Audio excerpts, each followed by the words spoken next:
Well, this is actually my first video blog from Uganda, only because my video camera only just turned up with my lost luggage this morning. So what you're seeing just over my left shoulder is the gold catcher, and this is the piece of equipment that we've installed courtesy of Fairtrade Guernsey and Guernsey Overseas Aid. And what they did is they've donated some money, which we've been able to buy this gold machine and the gold sluice board for the communities here in Uganda. And so they're just setting up for the morning's run. But just in the 24 hours that it's been in place, we've seen an amazing impact and an amazing vibe coming from the communities. One, I've just been told by Josephine Aguti, who's from the Tira Women's Cooperative, that the impact that this is going to have is where they're going to see a huge reduction in child labour in the area. Why? Because a lot of children are employed to just do the panning and to move the dirt into the pans and just the basic rudimentary shifting earth from point A to point B. This gold catcher takes that and means that that piece of work is no longer needed, which is great for reducing child labour in artisanal small-scale mining. So the communities here are really happy about that. The other thing it's going to do is reduce the back-breaking work that the women and the men have to do when they're bending over double in pits, in holes in the ground, panning their material out prior to putting through a system, a mercury system.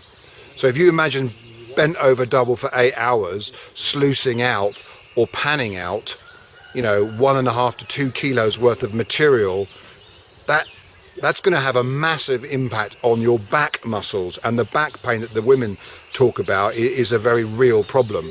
So that's the second health impact just by putting it in. Thirdly, we've already seen yesterday, we've processed some tailings, and in tailings that have been processed 10 times, this machine and sluice has produced 1 gram of gold out of tailings which they thought they'd never get anything else out of. So people here are really, really happy.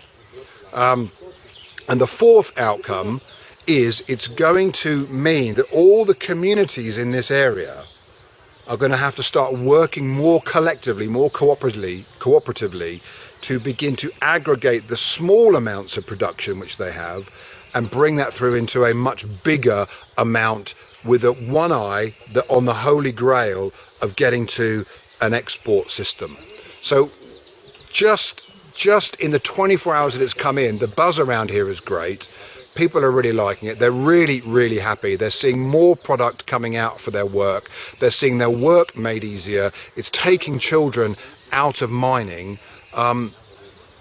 And we believe that the impact that it's going to have is going to go way beyond the fair trade groups that are involved already. So, thank you to the people of Guernsey. Thank you to Fairtrade Guernsey. Thank you to Guernsey Overseas Aid Department, because the little amount of money which you have put into this, I mean, let's be honest, this little system has only cost $5,000, which for these guys is way beyond their economic reach.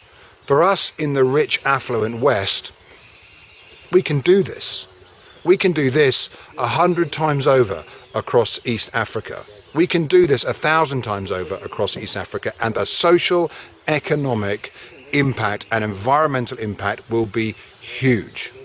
So that's it in a nutshell. That's why we do what we do as jewelers, and why we do what we do as fair trade campaign groups, and why we do what we do as conscientious consumers, because our legacy of buying a fair trade jewelry product creates this kind of social impact. So thank you, thank you, thank you.